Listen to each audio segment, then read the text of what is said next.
সকাল সকাল ঘুম থেকে উঠে পড়ে রোদ বাসার সবার জন্য নাস্তা বানিয়ে দিয়ে রুমে আসে।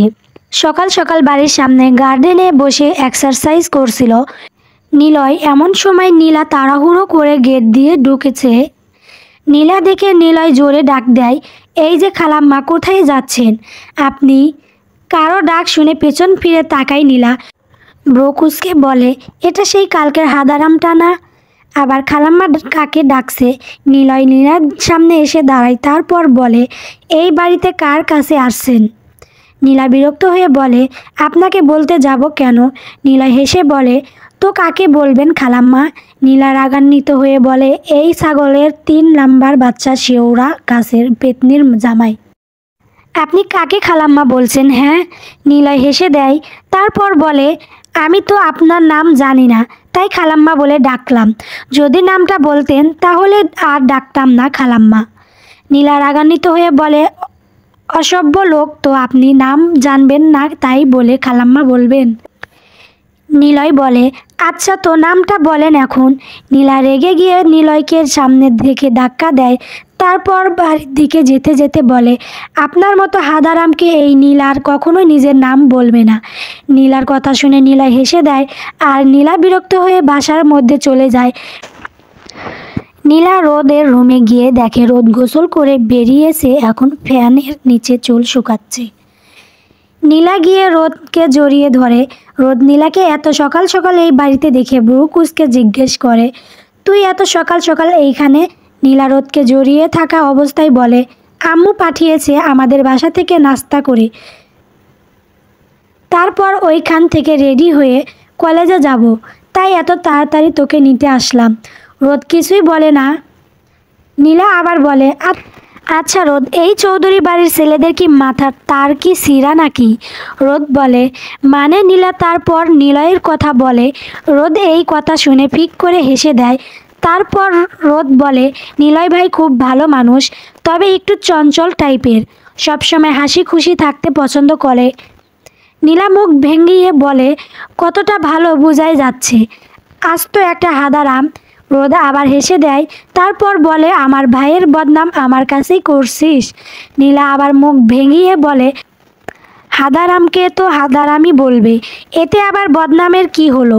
এখন তুই তাড়াতাড়ি চল, আম্মু তাড়াতাড়ি যেতে বলছে। তারপর রোদ আর নীলা হেনা বেগমের কাছে বলে, চলে যাই। সকালের নাস্তা করে সেই 3 ঘন্টা ধরে সেজে যাচ্ছে। নীলা আর রোদ ম্যাচিং নীল রঙের সুতি জামদানি শাড়ি পরছে। রোদকে সেই 1 ঘন্টা ধরে সাজিয়ে যাচ্ছে নীলা। রোদ বিরক্ত হয়ে বলে, নীলা প্লিজ দোস্ত, এবার থাম। এইভাবে বসে থাকতে থাকতে কোমর ব্যথা হয়ে গেছে, প্লিজ। নীলা বলে, জানো এই তো হয়ে গেছে, আর 5 মিনিট। রোদকে সাজিয়ে আয়নার সামনে দাঁড় করিয়ে দেয়। নীলা তারপর বলে, দেখতো জানু কেমন লাগছে? রোদ আয়নার সামনে দাঁড়িয়ে নিজেকে চিনতে পারছে না, অবাক হয়ে আয়নার দিকে তাকিয়ে আছে।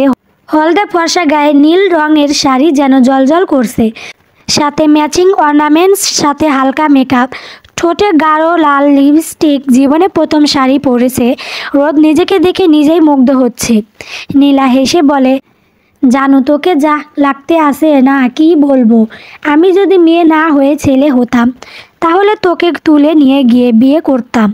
রোদ ফিক করে হেসে দেয়। নীলা চোখ থেকে কাজল এনে রোদের কানে পাশে লাগিয়ে দিয়ে বলে, ইস, আমার জানুর যেন কারো নজর না লাগে।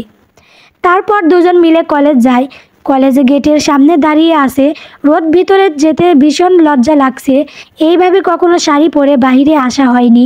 নীলা বিরক্ত হয়ে বলে, আরে শালি, এত লজ্জা পাবার কি আছে, ভেতরে চল, অনুষ্ঠান শুরু হয়ে গেছে। রোদ বলে ওঠে, নীলা তোর তো ভীষণ অস্থির লাগছে, ভয় করছে ভীষণ। নীলা বলে, আরে জানো কিচ্ছু হবে না, তুই ভিতরে চল। তারপর দুজন কলেজের ভেতরে চলে যায়। দুজন কলেজের ভেতরে গিয়ে চেয়ারে বসে। হঠাৎ চোখের সামনে স্টেজে শুভ্রকে দেখে ভয়ে কেঁপে ওঠে রোদ। একটু পাশে খেয়াল করতেই দেখে অয়ন পাশে একটা চেয়ারে বসে আছে আর স্টেজের পাশে দাঁড়িয়ে নিলয় ভিডিও করছে। রোদকে এইভাবে ভয় পেতে দেখে নীলা বলে, এমন করছিস কেন, কি হয়েছে? রোদ নীলাকে বলে, আচ্ছা তুই কি জানতিস শুভ্র ভাই এইখানে আসবে? নীলা আস্তে করে বলে, কেন? রোদ বলে, তাহলে আমাকে কেন বললি না? আমি যদি তোকে বলতাম যে শুভ্র ভাই এই অনুষ্ঠানে আসবে, তাহলে কি তুই আসতি এই অনুষ্ঠানে? তাই বলিনি। রোদ রেগে গিয়ে বলে, না বলে তুই একদম ঠিক করিসনি। তুই জানিস ওই লোকটা বলেছে উনি যদি তার আশেপাশে আমাকে দেখে তাহলে আমাকে গুলি করে মারবে। নীলা বলে, আরে বেবি কুল, কিচ্ছু করবে না, আর তোর এই কলেজ আসার রাইট আছে, আর এটা তো তোর বাড়ি না, কিচ্ছু করবে না, চাপ নিস না। রোদের তারপর যেন ভয় কমে না, কেমন যেন অস্থির লাগতে আসে। ওয়াশরুম থেকে বের হয়ে আসছিল রোদ, হঠাৎ কারোর হেঁচকা টানে কালো অন্ধকারের রুমের মধ্যে নিয়ে যায়। ভয়ে কেঁপে ওঠে রোদ। যখনই চিৎকার দিতে যাবে এমন সময় মুখ চেপে ধরে, ভয়ে যেন প্রাণ পাখি উড়ে যাচ্ছে। হঠাৎ গলার কারো গরম নিঃশ্বাস পড়তেই রোদ ধরধর করে কেঁপে ওঠে। অন্ধকারে অবাইকটি দেওয়ালের সাথে চেপে ধরে হঠাৎ গলার ঠোঁটের স্পর্শ পেতেই রোদ এর পুরো শরীর কেঁপে ওঠে। ধাক্কা দিয়েও অন্ধকারে অবায়ককে সরাতে পারে না। চোখ বন্ধ করে ধর করে কাঁপছে রোদ। মিনিট খানিক পর কারো সারা শব্দ না পেয়ে চোখ খুলে তাকায়। সামনে এখন কাউকে দেখতে পায় না। দৌড়ে অন্ধকার রুম থেকে বেরিয়ে আসে রোদ। বাহিরে এসে জোরে জোরে শ্বাস নিতে থাকে। আশেপাশে চোখ বুলিয়ে দেখে, কিন্তু কেউ নেই। এখানে কিছু দূর যেতেই অয়ন ভাইকে দাঁড়িয়ে থাকতে দেখে। রোদ কিছুটা সাহস নিয়ে বলে, অয়ন ভাই আপনি এখানে কি করছেন? পেছন ফিরে তাকায় অয়ন।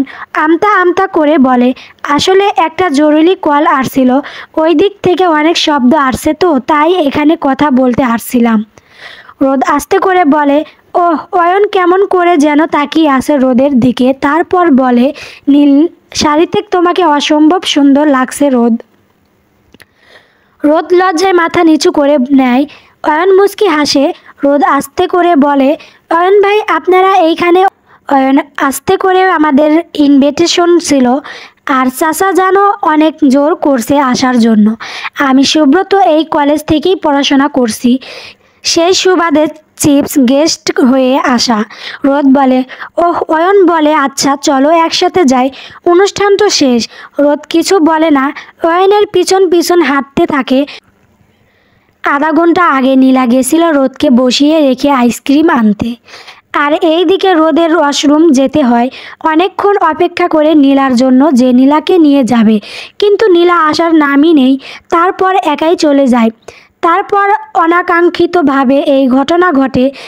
এদিকে রোদকে নীলা খুঁজতে খুঁজতে হয়রান। রোদকে আসতে দেখে দৌড়ে গিয়ে জড়িয়ে ধরে তারপর বলে, জানু কই গেছিলি তুই? তোকে আমি খুঁজতে খুঁজতে শেষ। রোদ তার সব বলে, কিন্তু সেই অন্ধকার রুমের ঘটনা চেপে যায়। রাত 12:30 রোদ ছাদের এক কোণে দাঁড়িয়ে আছে আর আজকের দিনের ঘটে যাওয়া ঘটনা ভাবছে, আর আনমনে বলে ওঠে, আচ্ছা সে কি ভুলে গেছে সব? এত এত স্মৃতি, সব কিছু হয়তো বা ভুলেই গেছে। রোদ দীর্ঘশ্বাস ফেলে তারপর ছাদ থেকে নেমে রুমে গিয়ে ঘুমিয়ে পড়ে। সকাল সকাল ঘুম থেকে উঠে পড়ে রোদ। আজকে অয়নের বোন নীলাকে পাত্রপক্ষ দেখতে আসছে বাড়িতে, আজ অনেক কাজ। সকাল সকাল উঠে কাজে লেগে পড়ে রোদ। নীরাকে দেখে পাত্রপক্ষের পছন্দ হয়েছে, আর তার আংটি পরিয়ে বিয়ের দিন তারিখও ঠিক করে গেছে। রোদ নীরাকে যখন দেখতে আসে পুরোটা সময় রুমে ছিল, রুম থেকে বের হয়নি। কারণ এর আগেই বার অনেক ঝামেলা হয়েছিল। এর আগের বার পাত্রপক্ষ নীরাকে দেখতে এসে রোদকে পছন্দ করে, আর এই নিয়ে হাসি বেগম অনেক তুলকালাম বাজায় বাসায়, আর রোদকেও খুব বাজে বাজে কথা বলেন, এমনকি গায়েও হাত তুলে। তাই রোদ সব কাজ করেই আগে আগে রুমে এসে পড়ে, কারণ সে চায় না এই বাড়িতে তার জন্য আর ঝামেলা হোক। নীরা আর অমনার সাথে রোদের ভালো সম্পর্ক থাকলেও টিনা রোদকে একদম সহ্য করতে পারে না। কথায় কথায় অপমান করে, আজে বাজে কথা বলে, আর হাসি বেগম আর মীরা বেগম দোষ পেলেই গায়ে হাত তোলে। যতদিন রোদের মামুনি ছিল সে কখনো মায়ের অভাব বোঝেনি, কিন্তু মামুনি চলে যাওয়ার পর থেকে বাস্তবতা শিখেছে, মানুষ চিনছে। রোদ শুভ্র আম্মু ফটো নিয়ে কাঁদছে আর বলছে, আচ্ছা মামুনি, তুমি তো জানতে আমার কোনো দোষ ছিল না, তাহলে শুভ্র ভাই কেন আমাকে এত ঘৃণা করে? কেন ভুল না করে কেন এত শাস্তি পাচ্ছি আমি মামুনি? এই বাড়িটা আমার নরক মনে হয়। কেউ ভালোবাসে না আমায়। মা বাবা চলে গেল, তারপর তুমিও চলে গেলে আমায় ছেড়ে। আমাকে ভালোবাসার জন্য এই পৃথিবীতে আর কোনো মানুষ রইল না মামুনি, কেউ রইল না। বিকেল 4:30 ছাদে বসে ফুল গাছে পানি দিচ্ছিল রোদ। হঠাৎ শুভ্র কথা থেকে এসে ঠাস ঠাস দুটো থাপ্পড় দেয় রোদকে। রোদ ভয় কেঁপে ওঠে, রক্তচক্ষু নিয়ে তাকিয়ে আসে শুভ্র। রোদের চুলের মুঠি ধরে চেপে ধরে মুখের কাছে এনে বলে, হাফ ফুট একটা মেয়ে, আমার কথার অবাধ্য হস? তোর কলিজা কত বড় হয়েছে? হ্যাঁ, আজকে তোকে খুন করে কলিজা বের করে দেখব তোর কলিজা কত বড় হয়েছে। রোদ ভয়ে ব্যথায় জোরে কেঁদে ওঠে। রোদের কান্না যেন শুভ্রের রাগে আগুনে ঘি ঢালার মতো কাজ করলো। রোদকে দেওয়ালের সাথে চেপে ধরে গলা টিপে ধরে তারপর রাগে রি রি করতে বলে, তোর মতো একটা হাফ ফুট থার্ড ক্লাস মেয়ে আছে এই শুভ্র চৌধুরীকে জ্বালাতে না? তুই আমাকে জ্বালাতে আসবি তো আমার রাগের উত্তপ্ত আগুনে তোকে পুড়িয়ে মারব আমি। গল্প বাঁধনহারা প্রেম পর্ব 4 চলবে।